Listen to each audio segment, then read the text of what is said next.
그러나 여호와께서 기다리시나니 이는 너희에게 은혜를 베풀려 하심이요 일어나시리니 이는 너희를 긍휼히 여기려 하심이라. 대저 여호와는 정의의 하나님이심이라. 그를 기다리는 자마다 복이 있도다. 아멘. 우리는 항상 기도하면서 오랫동안 기다립니다. 하나님의 응답은 대부분 우리가 생각하는 대로, 또 우리가 기대하는 대로 즉각적으로 오지 않을 때가 있기 때문입니다. 아브라함은 아들을 약속받았지만 오랜 시간이 지난 뒤에야 그 약속을 받았습니다. 한나는 눈물의 기도를 오랫동안 드린 후에 사무엘을 얻었습니다. 다윗은 10대에 기름 부음을 받긴 했지만 왕이 된 것은 그로부터 한참 뒤에 일어났던 일입니다. 그래서 성경은 곳곳에서 기다림에 대해서 말하고 있습니다. 내가 여호와를 기다리고 기다렸다라고 고백을 하고, 내 눈이 새하도록 하나님을 기다린다고 노래하며, 내 영혼이 여호와를 기다리며 주의 말씀을 바란다라고 부르짖습니다. 빨리빨리 문화에 익숙한 우리에게 이러한 기다림은 가장 어려운 훈련일 것입니다. 사탕도 어떻게든 깨물어 먹고 에스컬레이터도 뛰어 올라가는 우리에게 하나님의 느린 응답은 정말 답답하게 다가오는 것입니다. 그럼에도 우리는 이것을 인정해야 됩니다. 시간을 창조하신 분은 하나님이고 우리의 시간표가 아니라 하나님의 시간표가 가장 정확하고 가장 선하다라는 사실입니다. 전도서는 범사에 기한이 있고 천하 만사가 다 때가 있다고 선언합니다. 하박국 선지자를 통해서도 주님은 이 묵시는 정한 때가 있나니 더딜지라도 기다리라고 말씀하셨습니다. 영어 성경은 이것에 대해서 appointed time, 곧 하나님께서 이미 지정해 두신 시간이라고 표현합니다. 갈라디아서에서도 보면 선을 행하되 낙심하지 말라, 포기하지 아니하면 때가 이름에 거두리라라고 약속되어져 있습니다. 메시아에 대한 첫 번째 예언은 창세기 3장 15절에 여자의 후손에 관한 말씀에서 시작됩니다. 그 후에 수많은 선지자가 이 메시아에 대해서 예언을 했고, 하나님의 백성은 오랫동안 그분을 기다리며 기도했습니다. 그 다음에 예수님은 언제 오셨습니까? 갈라디아서는 분명하게 말합니다. 때가 차매, 사람들의 기대나 바람이 아니라 하나님의 계획과 시간이 완전히 이루어졌을 때 예수님께서는 이 땅에 오셨습니다. 이처럼 가장 좋은 응답의 때는 내가 원하는 때가 아니라 하나님께서 정하신 때입니다. 요셉의 이야기는 이 하나님의 때를 잘 보여주고 있습니다. 형들에게 팔린 것도 정말 억울한데 보디발의 아내가 했던 거짓 고발로 인해서 감옥에까지 갇히게 되었습니다. 감옥에서 요셉은 얼마나 간절히 자기가 풀려나기를 기도했겠습니까? 술을 맡은 간원장의 꿈을 해석해주고 다시 복권되면 나를 제발 좀 기억해 달라고 부탁했지만 간원장은 그를 잊어버리고 말았습니다. 그러나 이것은 단순한 망각이 아니라 아직 하나님의 때가 아니었기 때문입니다. 만일 그때 감옥에서 나왔다면 요셉은 곧바로 아버지를 찾아갔을 것이고 형들과의 갈등도 해결되지 않은 채 더 큰 위험을 맞았을지도 모릅니다. 그러나 2년 후 바로의 꿈을 해석한 요셉은 애굽의 총리가 되었고 하나님의 계획 속에서 형들과 다시 만나게 됩니다. 결국 하나님께서 정하신 때는 요셉이 바라던 때보다 훨씬 더 선하고 완전한 때라고 할 수 있습니다. 모세도 마찬가지입니다. 40살의 민족의 지도자가 되려고 했던 그를 하나님은 강야로 보내서 40년 동안 양을 치게 하셨습니다. 왕국에서 자랐던 그에게 목자의 삶은 그 자존심이 무너지고 육체적으로도 너무나도 힘든 시간이었습니다. 그러나 그 세월을 통해 강야를 알고 인내를 배우며 하나님을 의지하는 법을 익혔습니다. 마침내 나는 아무것도 아닙니다라는 그 고백이 그의 입에서 나오게 될 때 하나님은 그를 부르셨습니다. 사명을 맡기기 전에 먼저 그 사명을 감당할 수 있는 사람으로서 만들어 나가는 겁니다. 예수님이 오신 시대를 보아도 같은 원리가 드러나고 있습니다. 이스라엘은 유럽과 아시아, 아프리카를 연결하는 세계의 중심 지역이기 때문에 아수르와 바벨론, 페르시아, 헬라 제국이 차례로 이 땅을 차지했습니다. 그런데 하나님은 그 어느 시대에도 하나님의 아들을 보내지 않으셨습니다. 알렉산더 대왕이 헬라어를 제국 전역에 퍼뜨린 뒤에야, 그리고 로마가 도로를 만들고 지중해에 평화를 가져온 뒤에야 비로소 메시아를 보내셨습니다. 언어가 하나로 통일되고 길이 곳곳으로 열려 있을 때 복음은 세계 곳곳으로 빠르게 퍼져 나갈 수가 있었습니다. 하나님은 선교를 위한 모든 준비를 다 마치신 후 가장 완전한 시간에 그 아들을 이 땅에 보내신 것입니다. 사도행전 3장에 나면서부터 걷지 못한 사람도 하나님의 때를 경험한 인물입니다. 그는 40년이 넘도록 성전 미문에 앉아 구걸을 하면서 비참하게 살았습니다. 예수님께서 공생애 동안 여러 차례 성전을 찾으셨지만 성경은 그를 그때 고쳐주셨다라고 기록하지 않습니다. 대신 예수님께서 부활하시고 성천하신 후 하나님은 베드로와 요한을 통해서 그를 일으켜 세우셨다라고 합니다. 그의 치유는 단지 한 사람의 회복으로 끝나지 않았습니다.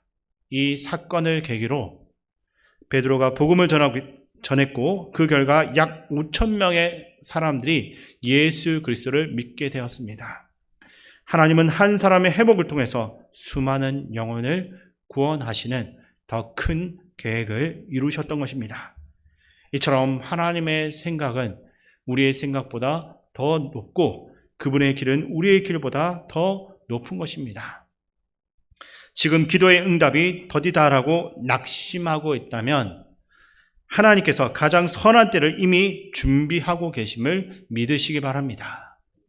우리의 때를 고집하기보다 하나님의 때를 끝까지 신뢰하면서 믿음으로 기다리는 것이 성도의 참된 자세입니다.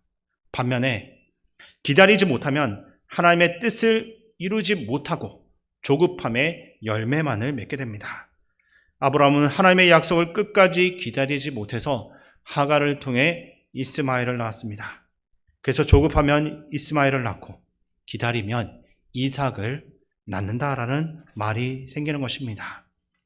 리브가도 야곱이 복을 받을 것이다라는 하나님의 약속을 믿었지만 그 마음에 조급함이 있어서 속임수를 사용했습니다.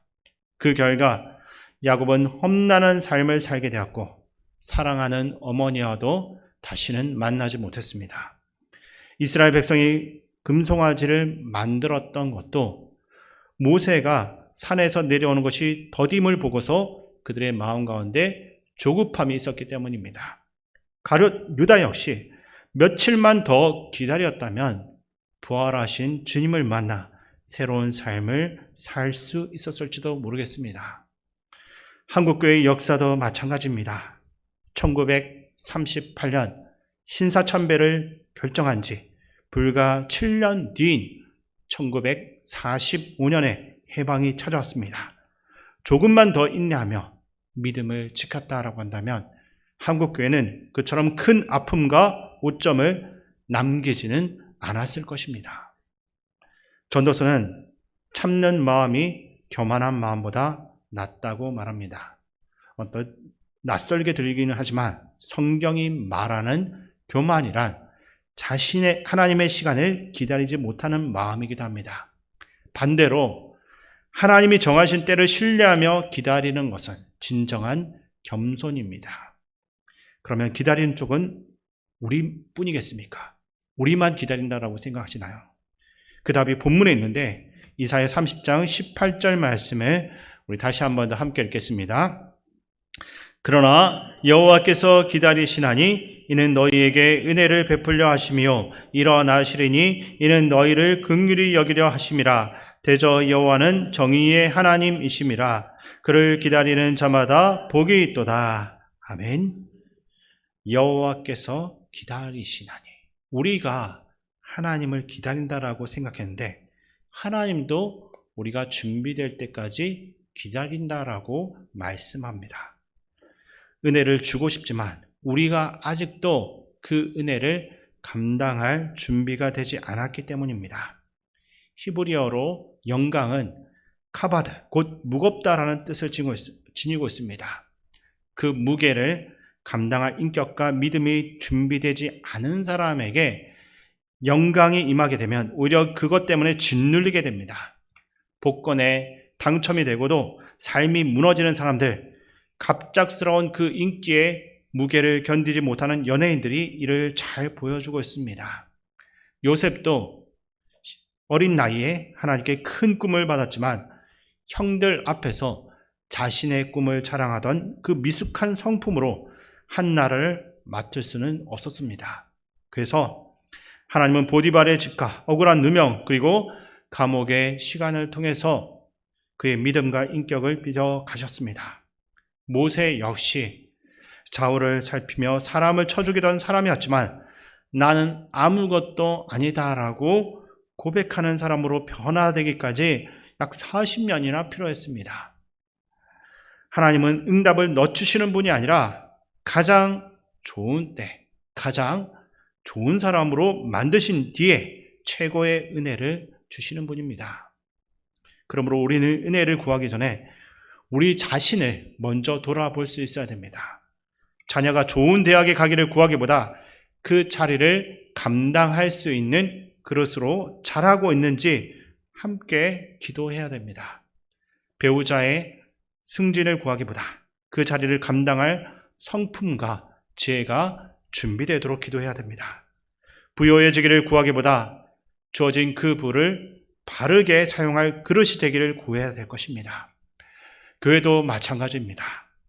부흥을 사모하면서도 정작 찾아오는 새신자를 품어줄 준비가 되어 있지 않다면 하나님께서 어떻게 그 영혼들을 우리에게 맡겨주시겠습니까? 우리 자신이 먼저 준비된 그릇이 되기를 소망합니다. 그렇다면 그때가 올 때까지 우리는 어떠한 자세로 살아가야 되겠습니까? 야고보는 야고보서 5장 7절에서 11절을 통해서 세 가지 모습을 우리에게 제시하고 있습니다. 먼저 농부처럼 기다리라고 말합니다. 농부는 씨를 뿌린 뒤에 조급해하지 않고 이른 비와 늦은 비를 인내로써 참아 기다립니다. 또한 선지자들처럼 기다리라고 말합니다. 그들은 눈앞의 현실이 아니라 하나님의 약속을 믿고 있었기 때문에 핍박과 고통과 외로움 가운데서도 끝까지 견딜 수 있었습니다. 마지막으로 욥처럼 기다리라고 말하고 있습니다. 그는 자기가 아끼고 있던 모든 것을 다 잃었지만 하나님만큼은 잃어버리지 않았기 때문에 끝까지 인내할 수가 있었습니다. 이 세 부류에게는 공통점이 있습니다. 모두가 다 하나님을 철저하게 신뢰했다는 겁니다. 야고보는 여기에 세 가지 겉면을 더하고 있습니다. 첫 번째로 마음을 굳건하게 하라고 말합니다. 기다림이 길어질수록 가장 먼저 무너지는 것은 우리의 환경이 아니라 마음입니다. 요셉은 2해를 더 기다려야 했지만 끝까지 마음을 잃어버리지 않았기 때문에 하나님의 때를 맞이할 수가 있었습니다. 두 번째로 서로 원망하지 말아야 됩니다. 응답이 더디게 올수록 가정과 공동체 안에서 서로를 비판하고 탓하기 쉽지만 그럴수록 비난을 하기보다 격려가 필요한 것입니다. 세 번째로 하나님께서 주실 결말을 바라보라고 말하고 있습니다. 우리는 이미 그 결말을 잘 알고 있습니다. 하나님을 사랑하는 자, 곧 그의 뜻대로 부르심을 입은 자들에게는 모든 것이 합력하여 선을 이룬다라고 했습니다. 예레미야 예가도 여호와는 기다리는 자에게 선하시며 사람이 여호와의 구원을 바라고 잠잠히 기다림이 좋다라고 합니다. 말씀을 맺겠습니다. 기다리고 기도하는 것, 시간의 주인이신 하나님의 주권 앞에서 자신을 온전히 맡기는 행위입니다. 하나님이 정하신 때가 가장 좋은 때이고 그때 그분은 모든 것들을 가장 아름답게 이루어 가실 것입니다. 기다리지 못하는 그 마음은 교만이 되겠지만 하나님의 시간을 신뢰하며 기다리는 마음은 겸손함이 됩니다. 그리고 우리만 하나님을 기다리는 것이 아니라 하나님도 우리를 기다리고 있다는 사실을 기억하시기 바랍니다. 하나님도 더 큰 은혜를 베풀기 위해서 우리가 준비될 때까지 인내하며 기다리고 계십니다. 그러므로 농부처럼 선지자들처럼 욥처럼 하나님을 신뢰하며 기다려야 됩니다. 마음을 굳건히 하고 서로 원망하지 말며 무엇보다 하나님께서 예비하신 아름다운 결말을 미리 바라보면서 끝까지 나아가시기 바랍니다. 하나님의 때는 반드시 옵니다. 그리고 그때 하나님께서 우리의 모든 것을 완벽하게 만들어 나가시기를 주님의 이름으로 축원드립니다.